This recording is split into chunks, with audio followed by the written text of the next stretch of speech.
is okay. So today's presentation is art that talks about itself, metafiction across media. And the organization of the presentation is as follows. So I will tell you a little bit about my relationship with metafiction and how I've come to be a scholar of metafiction. We will talk about what metafiction is, and then we will go through a number of examples to really see how metafiction is to see metafiction's iterations in various media. So the focus will be more on what metafiction is and how we can identify it more than how metafiction operates, because as you will see from the various examples that I will walk you through, metafiction has different functions. It has different uses, but it's easier, especially if you are not familiar with the term at all, it's easier to first be familiar with the format and its structure and how it presents itself. What it does and how it does it, that's a different question. Even though I will be talking about that as well, it's not the primary purpose of this presentation. So a little bit about how I've come to be a scholar of metafiction. I wrote a dissertation about 15 years ago on postmodern metafiction. I was interested in the literature of the 1960s forward. That's what postmodernism refers to. And metafiction is a prevalent type of fiction in that period. When I came to New York Tech, I started researching children's metafiction because I saw that there was an open area there. Children's literature was starting to present many cases of metafiction, and I thought that was a nice transition for me to kind of transfer the theoretical framework and the theories that I knew to a slightly different area, children's fiction. And so I published a couple of articles in that area. And in the last 3 years or so, I have been co-editing the collection. I have been co-editing a collection, the Routledge Companion to Metafiction. Thank you. With Dr. Josh Toth, a professor at MacEwan University in Canada. The collection consists of about 32 chapters from scholars of metafiction. We have a chapter on video games and metafiction. I'm not an expert in that. We have a chapter on indigenous storytelling in metafiction. We have a chapter on graphic novels and a couple of chapters on film. And I also have a chapter on one of the novels that I will mention later on. And I wrote the introduction of the collection. So today's talk will draw from all of these past experiences and my encounter with metafiction. So we have a lot to cover, but it will be very condensed. Let's start with a definition. Of course, you came here, if you read the little bit of the description, you know that metafiction is fiction about fiction, right? The short answer.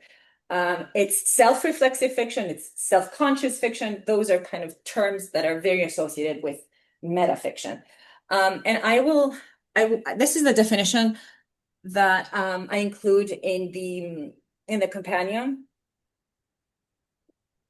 I will read it and we'll try to go over it.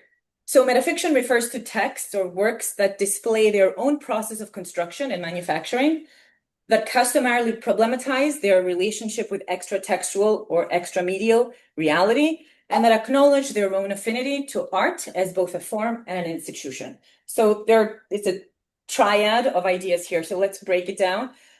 The first part talks about metafiction's ability to display its own process, right? It's a work of art, it's a novel, it's a play that tells you it is being constructed, or that it is an artifice, right? That it is a made-up thing. Somebody created it. There's a creator, there's an author, a playwright who put their hand behind the construction of this product. The second important part is that in metafictional works, there is this contrast between the represented and the real world. So there's this juxtaposition between what it is being represented as the artifact inside the work of art versus what appears to be how that is contrasted to the real world. There are different ways in which this interplay plays out.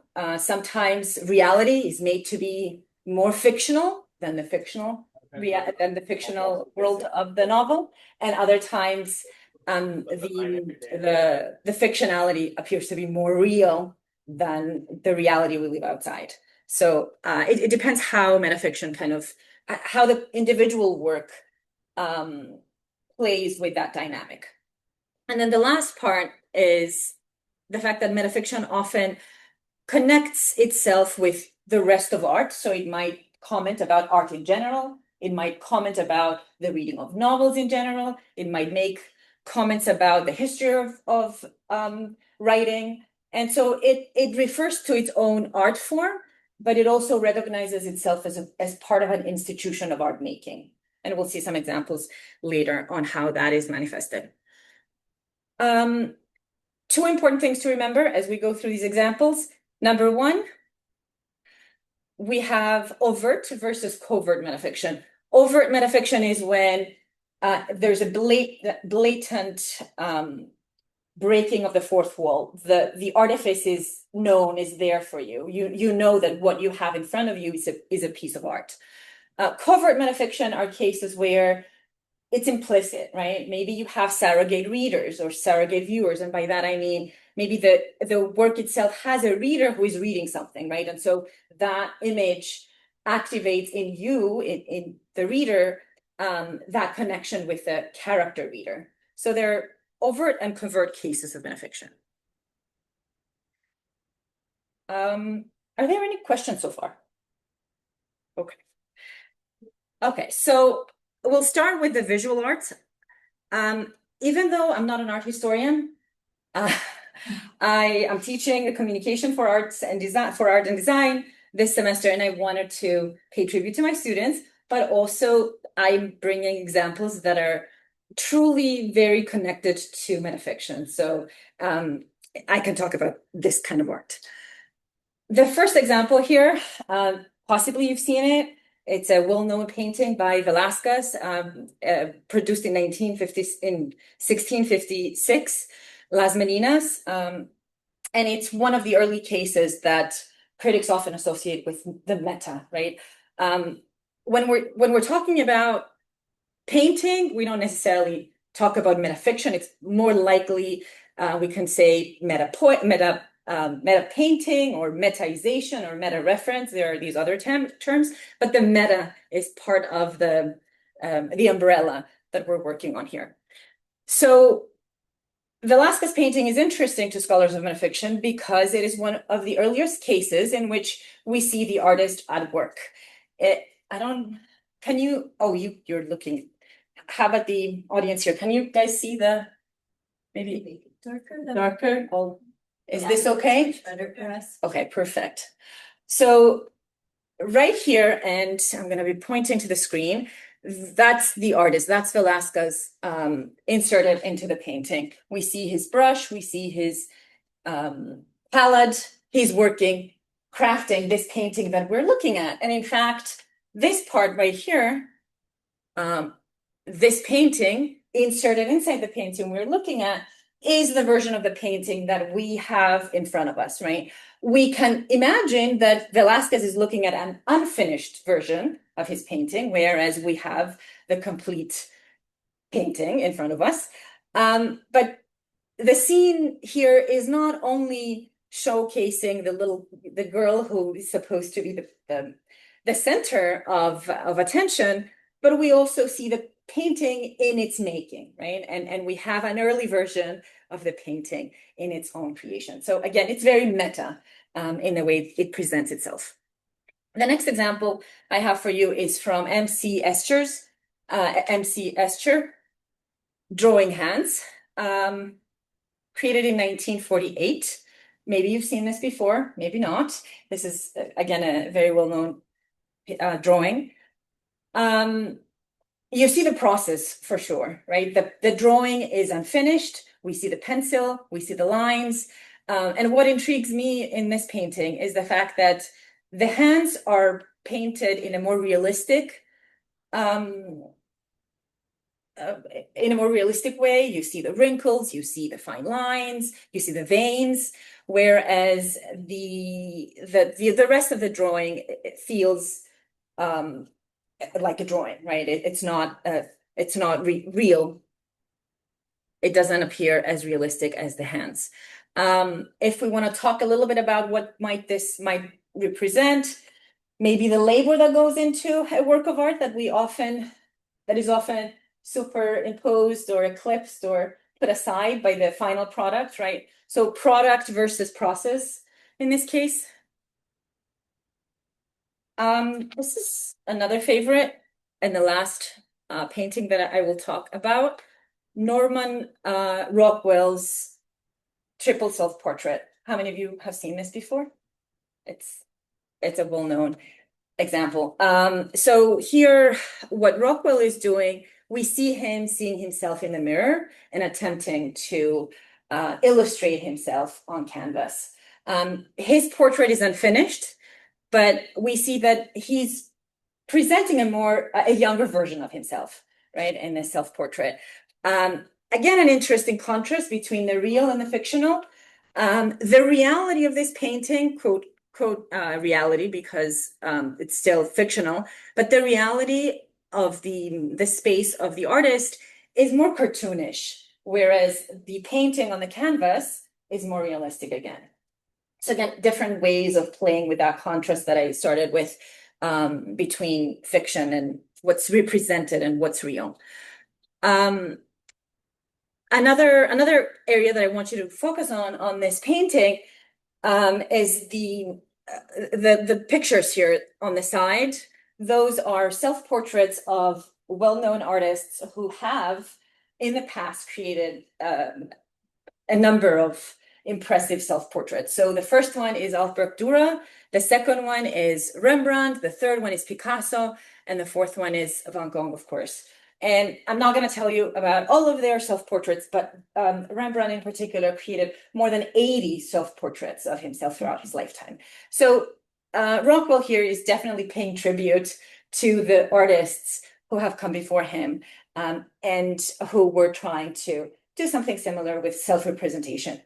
Rockwell's own style is unflinching and introspective, and he's targeting issues like aging. Again, he's presenting a younger version of himself, identity versus representation, right? Who am I? Am I the version that I present to others to be? Or is there some kind of core identity that exists elsewhere?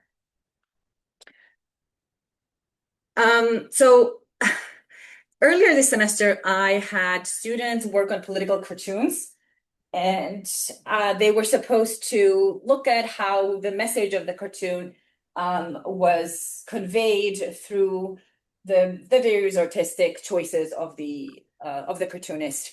And a student of mine, I think she's here, Abigail, I have to mention her name. She introduced me to cartoonist Zyklist and to this particular cartoon, which was published in the West Central Tribute in earlier this year, 2026. And of course, you can see why I had to bring it to this presentation. It's a meta-political cartoon, if I can make up that term.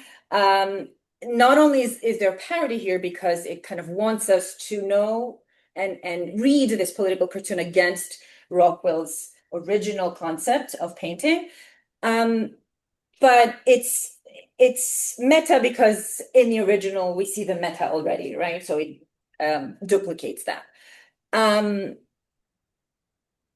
Zyklist very strategically switched Rockwell with Uncle Sam. And for those of you who might not know, Uncle Sam signifies the United States, right? We see him with the classical attire. And of course, Uncle Sam is looking in the mirror, wistful and somber, a very different expression.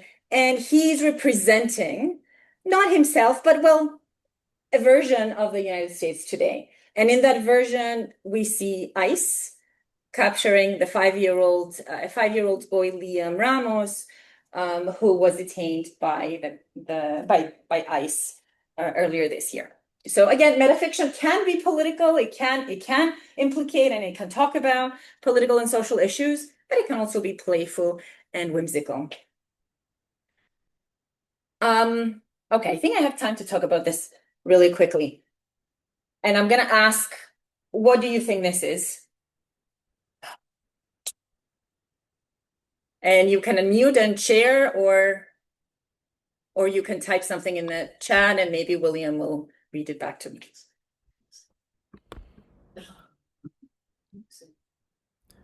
Well, it looks to me like someone painting graffiti, right? Painting graffiti, very close. Painting of painting graffiti. Painting of graffiti. It looks like a Banksy. Yeah, that's what I Yes. don't know if it is. Well, I don't know if it is either. And here, a student here just said that it looks like it's on a real wall, and it is on a real wall. This is a real graffiti. It's not a painting of the graffiti. So I was walking. This was a couple of years ago, 2018, I think. I was in Boston, and right outside my hotel, it was this graffiti, and I thought, a meta graffiti, if you will, right? So my theory, that I have no way of knowing, of course, but that scribble, the dark lines up there, maybe they were there, right, prior, and then another artist, maybe Banksy, who knows? Jonathan, you might be right. He or she created the rest of the image here that seems to be a representation of someone creating a graffiti, right? Okay. So let's move on to literature. And I have a lot of examples here, so hopefully I'm not going to go over time because I want to make sure we have time for questions. I couldn't have a talk on postmodernism and metafiction in particular without bringing up Borges, George Louis Borges, who has written a number of short stories that are highly metafictional and overtly metafictional. But I chose this short story. This is the entire thing from start to finish. I didn't cut out anything. And so Borges here, the story is called Borges and I. So from the title, you can tell that it's metafictional. It has the name of the author in it. And you might wonder, who is the I, if it's Borges and I, right? What is this kind of identification that the author is trying to exemplify here? So here Borges severs his two literary identities, and in the short story, he presents the historical author and professor Borges. He was a professor of literature who taught at the University of Buenos Aires for many years in Argentina, and who published short stories. So we have a historical version of the author. That's Borges. And then the other literary identity of Borges is, of course, his fictionalized self, right? The characters or the narrators who seem to be part of him, but they're not him. There's that connection and affinity between the author and the character, but they're at the same time separate and connected. And so Borges kind of wrote this story in tribute of his connection with his narrators and characters. I'll read the beginning. And I'll read the beginning so you get a sense of the short story. So the other one, the one called Borges, is the one things happen to. I walk through the streets of Buenos Aires and stop for a moment, perhaps mechanically now, to look at the arch of an entrance hall and the grill work on the gate. I know of Borges from the mail and see his name on a list of professors or in a biographical dictionary. I like hourglasses, maps, 18th century typography, the taste of coffee, and the prose of Stevenson. He shares these preferences, but in a vain way that turns them into the attributes of an actor. It would be an exaggeration to say that ours is a hostile relationship. And I'll jump to the very end. I have to move, sorry. To move the Zoom. Okay. I do not know which of us has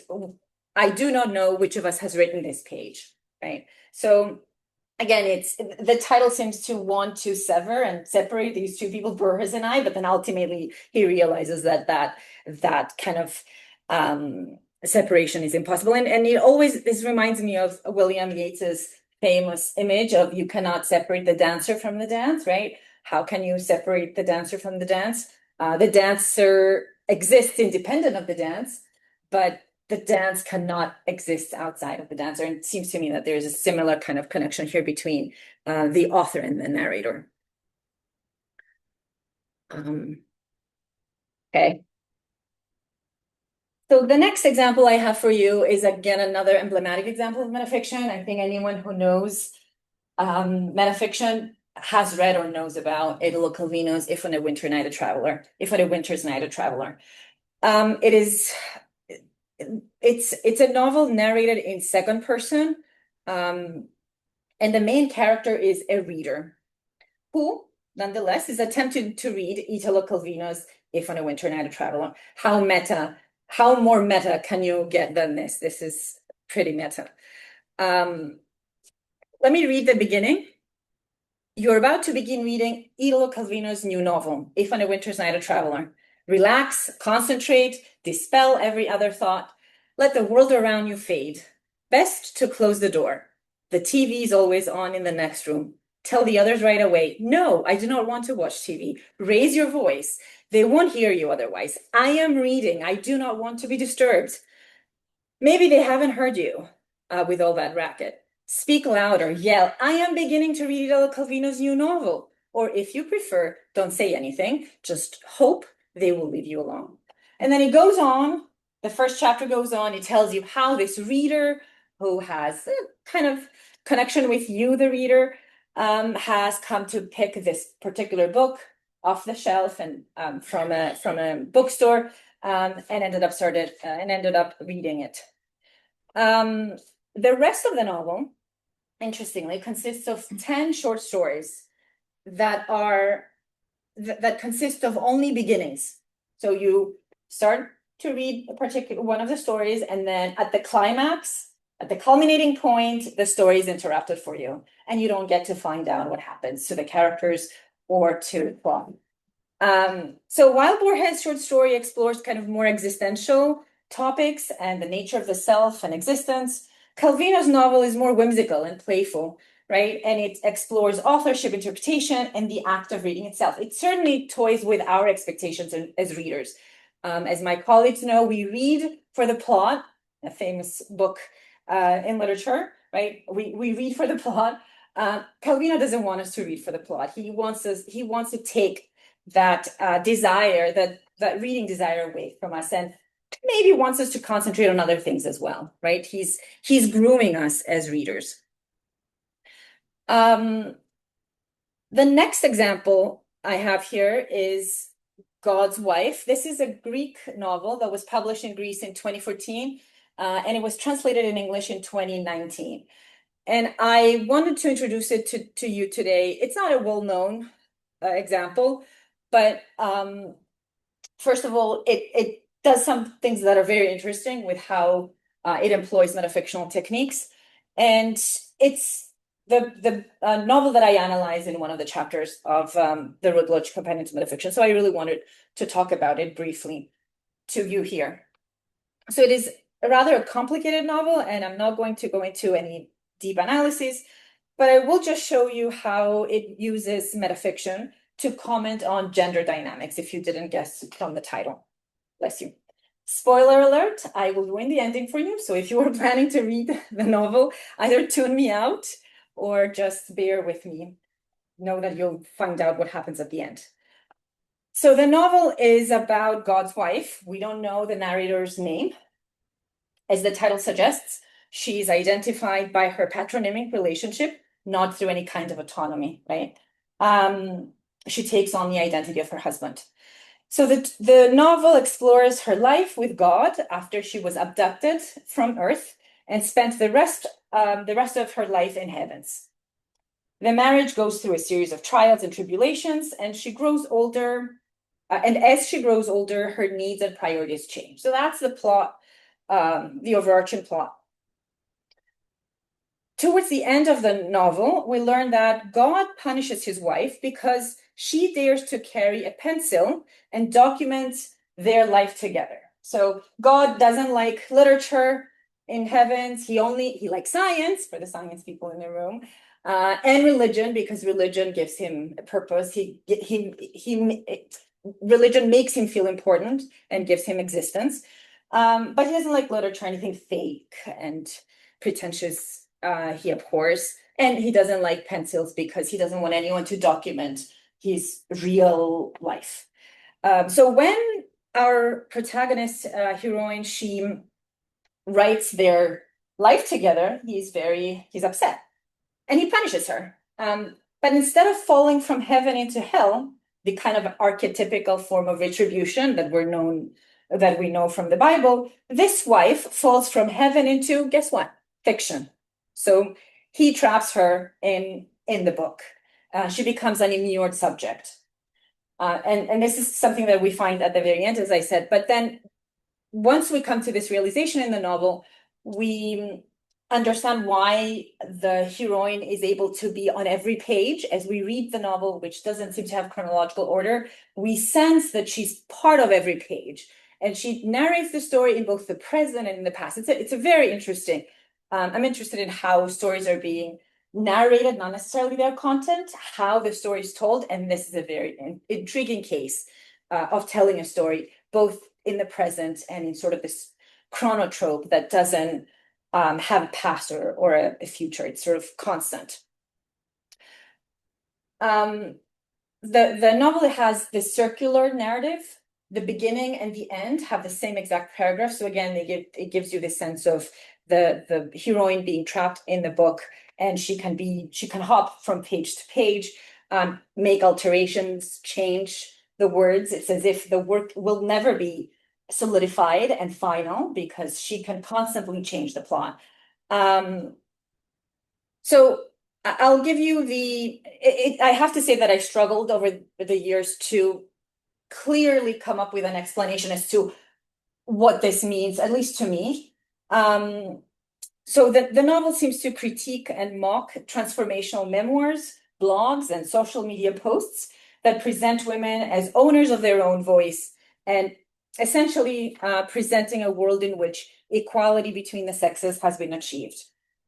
In our neoliberal and post-feminist world, where mottos such as, well, girl power, be who you want to be, express yourself, saturate our contemporary culture, they overshadow and they eclipse the real systemic issues of inequality between the sexes that the book wants us to pay attention to. I know it's kind of a stretch from the summary to jump to this analysis, but the argument is there for this reading. And as you can see, unlike Calvino's playful metafiction, Michalopoulou here employs metafiction to discuss and critique trends and social issues in the real world. Again, you see operations of metafiction changing depending on the audience, depending on the artist, and depending also on the historical period. And it looks like I'm doing well with time. Oops. The next example I have, it's an artifact that I have in front of you. Can you see me? Oops, did I move? Oh, here. Okay, so this is S, a novel called S. And the reason I chose this book, I was trying to come up with examples. There were so many examples I could bring to you today here. And I wanted to give you a variety of ways in which metafiction finds itself, right? So for this one, I chose this one because it presents its physicality. It's a book that tells you I'm an artifact because I'm a book, right? And you know I'm a book, you're holding me in your hand and you're doing so many things with me. The first concept is that the dust jacket shows one book and you open it and you find another book with a different title. The novel S is by J.J. Abrams and Doug Dorst. And the fictional novel inside it is Ship of Theseus by V.M. Straka, who is a fictionalized author. I'm going to try to do this carefully. If you open the book, it has various removable inserts from letters to postcards to there's a napkin in here with notes on it. Again, postcards. There's a map somewhere. There are newspaper cutouts. So it's a book that it's doing so many other things than just being giving you a narrative, right? The story itself is metafictional too. So there is the plot of Sheep of Theseus, but also the plot of two readers reading this particular book, which is, by the way, older, right? So it looks like this is an older book. One of the students took it out of the library, and somehow they exchange the book and they read it and they leave comments on the sides. So those are the annotations on the side here. It's heavily annotated, and when you read it, it's kind of dizzying. You don't know whether you're supposed to read the annotations first or the body of the novel. But it's an intricate read, and it's metafictional because it doesn't let you forget the fact that this was a construct, this was an artifice, and you're holding a book in your hand. I wanted to include poetry, and initially, because I gravitated towards more contemporary examples, I thought this would be a perfect case. So you're seeing here Elizabeth Acevedo's The Poet X. It's a young adult novel. I have this, I referred to this novel in another article that I wrote this year on autofiction in children's literature.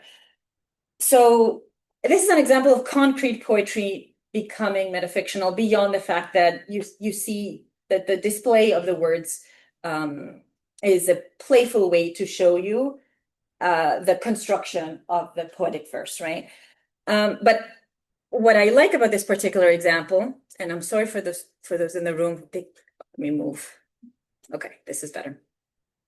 I have two chapters from the novel. The first one is called Ants, and the second one is called, yes, I can do that. The second one is called I'm No Ant. The heroine, Xiomara, in this particular scene, she's being abused by her mother. So her mother is a very religious person, traditional woman, who happens to have very traditional ideas. And Xiomara has a boyfriend. She makes out in the subway. Her mother sees them, and she comes home to punish her. As the mother goes into the bedroom, she drags Xiomara out of the bedroom on the floor to pull her all the way to the living room, so that Xiomara can confront an image of the Virgin Mary that they have in the living room, right? And so the poem here, which I'm not going to read, but the first poem is that moment when she's being dragged on the floor from her bedroom to the living room, right? So we see it's not just that the words tell us what's happening, but the image, the display, the printing itself shows us that movement, right? The words cascading down the page, and you have all this white space. So similarly, in the next novel, in the next chapter, I Am No Ant, it's the moment when her mom pulls her upwards. So she was on the floor, and her mom pulls her upwards from her hair to stand up so that she can directly face the image of the Virgin Mary. And you see the two columns here. So as Xiomara is asked to straighten up and straighten her posture to face the image on the wall. These two examples are indicative of the body of the character becoming one with the text, right? So that's why I find them interesting. They represent the body of the character as they are displayed on the page.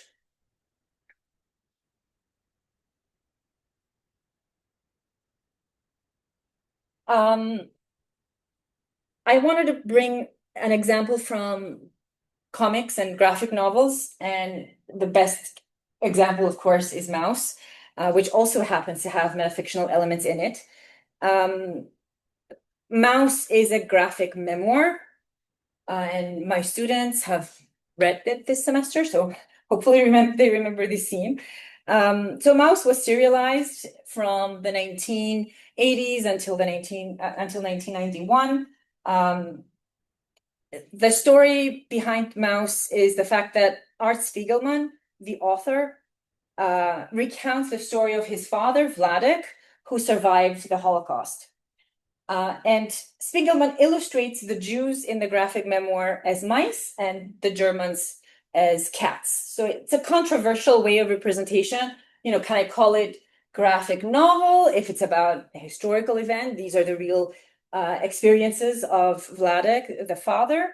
Can I call it but at the same time you have mice and cats running around on the pages. So but we're not here to talk about the taxonomy of the novel. What's interesting is that oftentimes Spiegelman inserts in the novel moments about his own crafting of the memoir, like the one we see here. So we see him working and crafting the graphic novel. The mask is interesting because we see behind the mask, it's the author, of course, the real person. And the mask there reminds us that he's taking on the persona of the character whom he plays inside the graphic memoir. So scenes like these do not work to break the fourth wall, but instead they have the opposite effect. They try to authenticate the story, right? Because what Spiegelman is trying to do here is to tell us this is the real story. This is me, and this is the story of my father. And at the same time, to illustrate the kind of agony that he's going through as an author, to try to represent the stories of the dead bodies, right? They haunt him because these are the people's stories that he's telling, not just his father's. And the agony of trying to represent the ineffable evil of the Holocaust. So metafiction here has a different operation, right? It authenticates the story. It shows the agony of the artist to try to be able to tell this story. I'm looking at the clock. I think I'm going to skip this one and I'm going to jump to this one. I have two examples from children's literature and picture books, and I'm going to focus on this one. The Three Pigs, again, a very classic case of children's metafiction. From the title, you wouldn't know it's metafictional, neither from the cover. You see three pigs, you think it's your classic story of the three little pigs, right? Nonetheless, these pigs escape the wolf by escaping their story. And you can see the pages there. They kind of they break out of their own constraints, of their own fictional worlds, and they enter into this liminal wide space where they encounter other characters from other stories. It has a kind of, and they create actually their own ending, which is different from the original. Okay. The last two examples come from film, TV and film.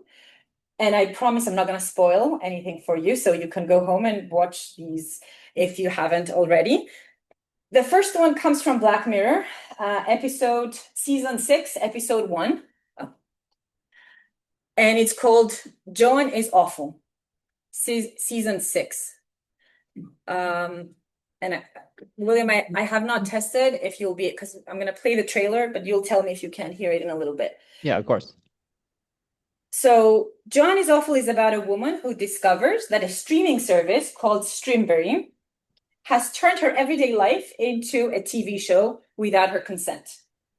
The show exaggerates her actions and portrays her as an awful person at her job and in her personal relationship. And I'll play the trailer. Please tell me. Oh, and hopefully it's going to work. We can see it on the screen too, so it seems fine. Tell me if you can hear it. Not yet. Lord Henry, the Scottish. Yep. Lord Henry. Yeah, you can? Yes. Okay, perfect. You want to watch? Lissi. On Stringberry. Lord Henry, the Scottish murder thing. You can really do another true crime? Or just after Casey, yeah. What about?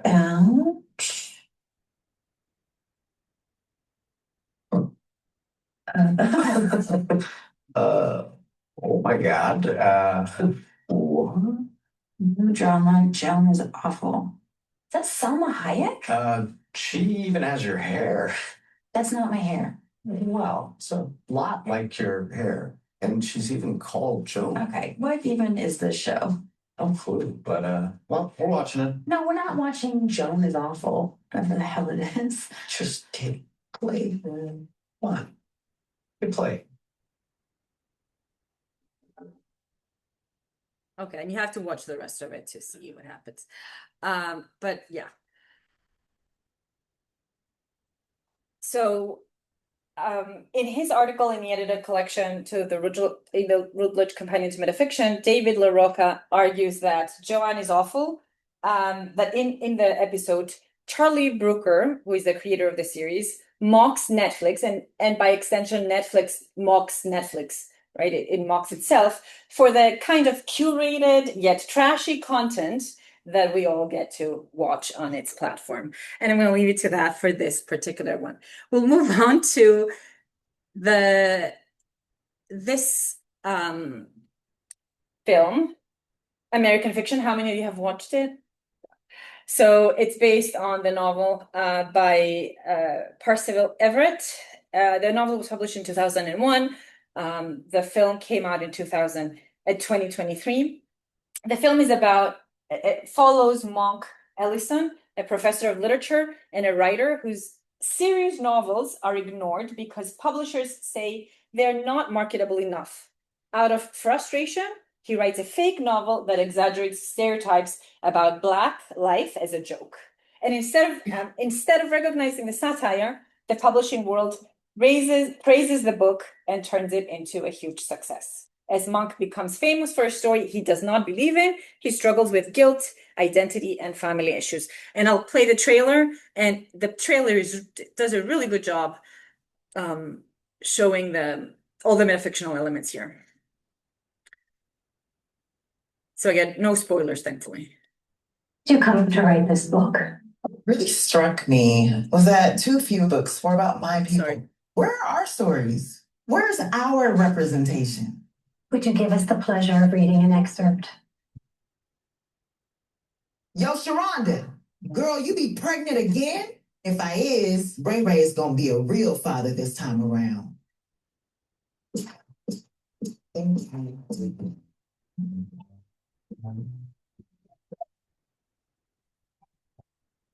You books are good, but they're not popular.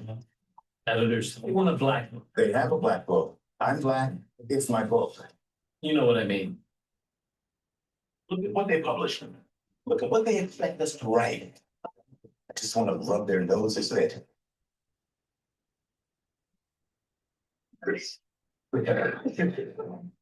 I'd be standing outside in the night. Baby dads, rappers, crack. You said you wanted black stuff. That's black, right?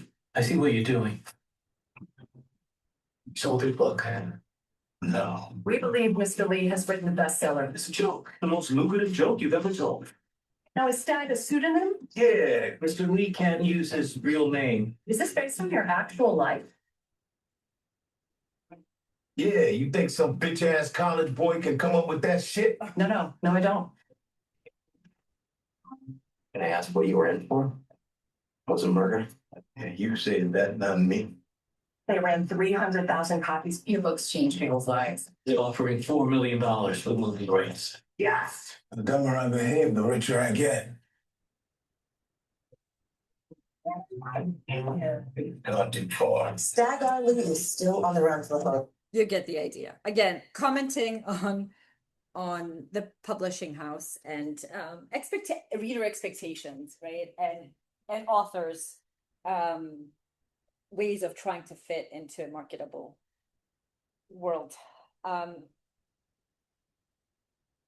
So in her article in the Routledge Companion to Metafiction, Leah Milne looks at the publishing industry through examples such as Everett's Erasure, as well as the film adaptation.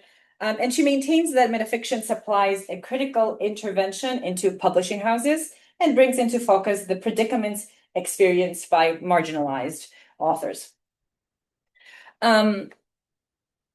So I just want to, this is the last example I have. I just want to close this by saying that I throughout the presentation, I wanted to offer you a number of examples to show you what metafiction is and how you can go out in the world and see its manifestations.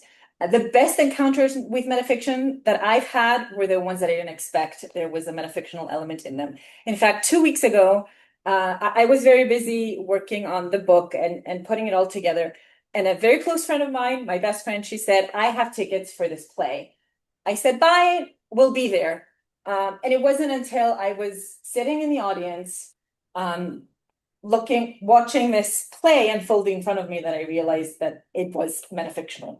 And again, those moments are really intriguing, exciting. They make my day. So go out in the world and look for metafiction. It's everywhere. On the walls, on graffitis. It's in music, by the way. It's in ads. I could show you some ads, but it's everywhere. So now you know what metafiction is and you'll recognize it. Thank you. All right, thanks so much, Lissi. That was great. I'm going to stop sharing. So I'm sure there's questions in the audience on your end, but we have a question online, a personal, maybe a metafictional question. What is your favorite novel as you speak? Oh, Yeah.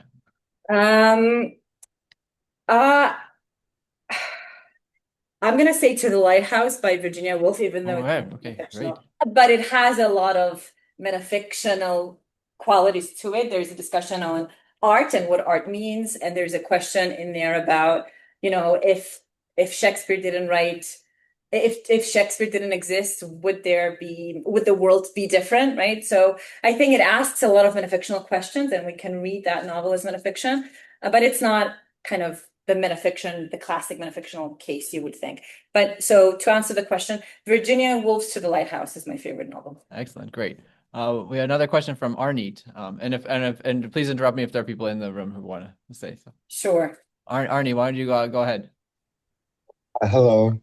My question is, do you think Calvino is encouraging readers to isolate themselves so they can form a deeper, more personal connection with On a Winter's Night a Traveler rather than experience it as something shared like with others as an experience? That's a great question, Arnett. So I don't think it tries to alienate the reader. If anything, it tries to make the reader part of the novel. The reader becomes the character, and for the first few pages, you really think you are the reader in that novel, even though eventually that reader is a male reader. I mean, you can disassociate from him. I would say that it's a playful way to keep you engaged in the work in its own way, and it's in its own playful way, whimsical way. Thank you. We have a question, Michael. Lissi, thank you so much for a very, very interesting talk. I wanted to ask, with your experience of teaching metafiction, what texts, or like maybe one text, do you use to introduce students to the concept of metafiction, and how does that work? Very good. Excellent, Michael. So I used to teach the postmodern novel, and I would have works like Borges. We would read the short story that I just shared with you. There are other short stories by Atwood. There's this short story called Happy Endings, and it's an easy story to teach. I teach it even when I don't when I don't necessarily have to connect it to the term. But that short story, does anybody know it? It gives you 6 different versions of what John and Mary do when they get married, right? There's a version of them. You know it? You know what I mean?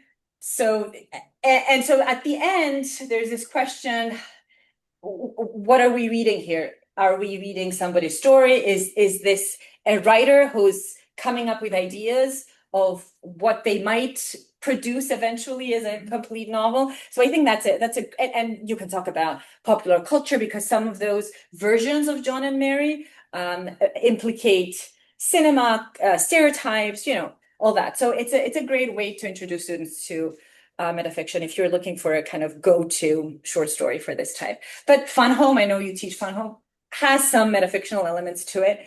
And for my students who just finished it, that book, Bechtel sees her life through fiction, of course, right? She fiction becomes a way for her to understand the real world issues, her relationship with her family in a real way. So they're different, yeah. But those would be go-to examples. We have a question here. Thank you for a really nice presentation that even I could understand as a scientist.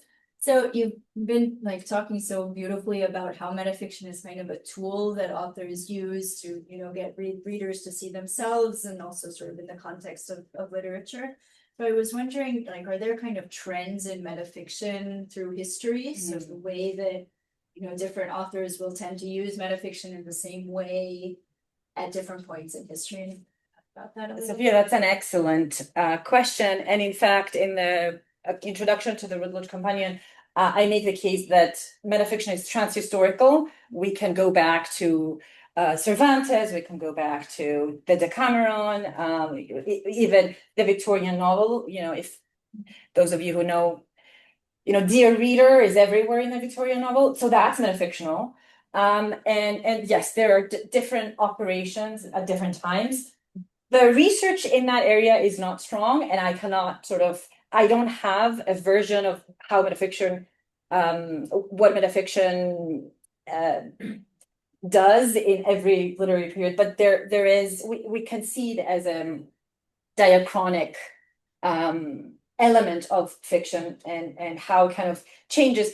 One, maybe about postmodern metafiction, one criticism that critics have is that postmodern metafiction tends to be very solipsistic and introspective, that it turns readers off, as Arnett pointed out. Sometimes, if you're not interested into the workings of fiction, you might not be interested in reading Calvino's, right? So the criticism is that postmodern metafiction has become apolitical or asocial, and it doesn't really is not interested in real world issues. But I don't agree with that view.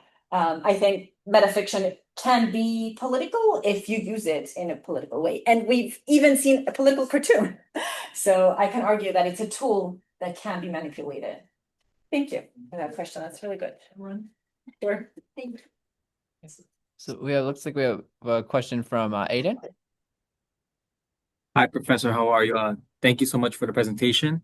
I just had a question. I know you gave us different examples, whether it be novels, films. Which one do you think uses metafiction better? Oh, okay. Thank you for that question. That's a great question. I don't think I can put the examples in any kind of order. The reason I brought the diversity of examples was to show you that there are different ways to manipulate the metafictional, right? There are different ways to show self-reflexivity and self-consciousness of a work of art.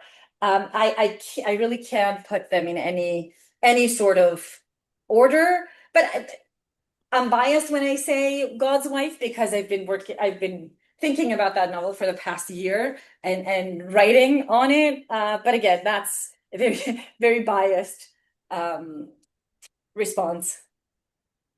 Thank you. Great, thank you. It looks like we have Ilka. Please take it away. Hi, Professor. Thank you so much for the wonderful presentation, for sharing. It was great.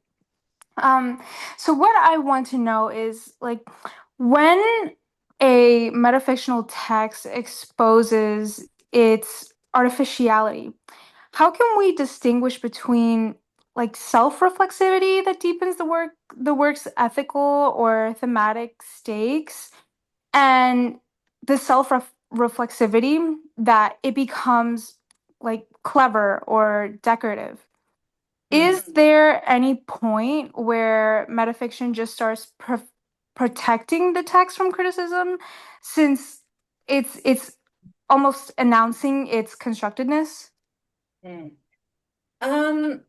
That's a great question, Yelkan. Thank you for joining. So I mean, it depends, right? I'm thinking of an ad. There's a Super Bowl ad. I think it's called Tide Ad. The Tide Ad. And if I look at that metafictional manifestation, I might say that there is nothing to it other than just a ludic example of paying attention to the ad so that we remember it, right? So that we go buy the product afterwards. So that's a very shallow and superficial way of using the technique. I think that's true for every literary device. Some writers use irony very well, right? And others don't. Some writers use metaphors very well. We have the Homeric metaphors, and then we have metaphors in our everyday life. You know, I can say this baby is beautiful. The baby is sort of as beautiful as a butterfly, right? And that's a metaphor that's become cliche and common. So I guess my larger point here is that metafiction operates in the same way. It can be found in works that have a deeper meaning, and you can extract something more from them, right? And other times it's shallow. And as my co-editor, if I had my as my co-editor once wrote, he said that in some ways it's a bastardization of ideas we once thought of as postmodern, right? Because there are some versions of metafiction that are not clever, and they're like the tie-dye example, that are simply just using the idea of metafiction because it's a trendy thing to do now. So we have just a couple comments online, and then maybe we'll William, before we go to the comments, yeah, please, yeah, we have sorry. another question here. Oh, thanks so much for a great talk. Just a quick question, because it was interesting you showed the Norman Rockwell, and I have tended to dismiss him for those reasons, but it was interesting to me because I was thinking, just as Percival Everett is commenting on the publishing world, how much is Norman Rockwell commenting on the art world? And he's very much aware of what his images are like. So that was really interesting. Yeah. Thank you for that comment. Did you all hear that comment? Or yeah, we could hear okay, it. perfect. Yeah, very interesting. Yeah, very good point. So we just had a couple of comments online, and maybe we'll call it a day. But first one is from Harjop. Where do you draw the line between metafiction and a fourth wall or self-aware storytelling? And then also from Leah, can autobiographies be considered metafiction? So fourth wall and autobiographies. Very, very good questions. I'll start with the first one. Breaking the fourth wall is a literary device that indicates the fiction falls apart. So for example, I'm thinking of a classic example of the 6 characters in a play. In that play, you have 6 characters who know their characters inside on the stage playing a play, right? So the fourth wall is dismantled there because you don't get the illusion of a real world that you experience unmediated as a viewer. So anything that breaks down for the reader or for the viewer the idea that we can go into this fictional world and we can forget our own world, that we kind of step into this magical world of fiction and we are part of that fictional world. Once that is broken for us, that's breaking the fourth wall, right? Once we're reminded that, okay, now you are in this fictional world, but you're also in a classroom with chairs and students, right? And the reality comes in, that fourth wall is broken. So that's the distinction. And that's a very overt way of breaking the fiction, of exposing the fictionality of an artifact. Regarding the next question, can autobiographies be considered metafiction? That's a controversial question, and there are quite a few elements there because can real events be represented in a fictional way? I'll tell you what critics think, because I just wrote an article on autobiographies and autofiction, and so that's exactly the question I'm working on there.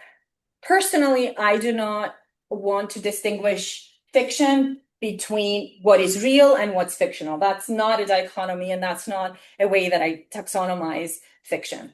I look at fiction I look at the elements of narrative, right? How is a story told?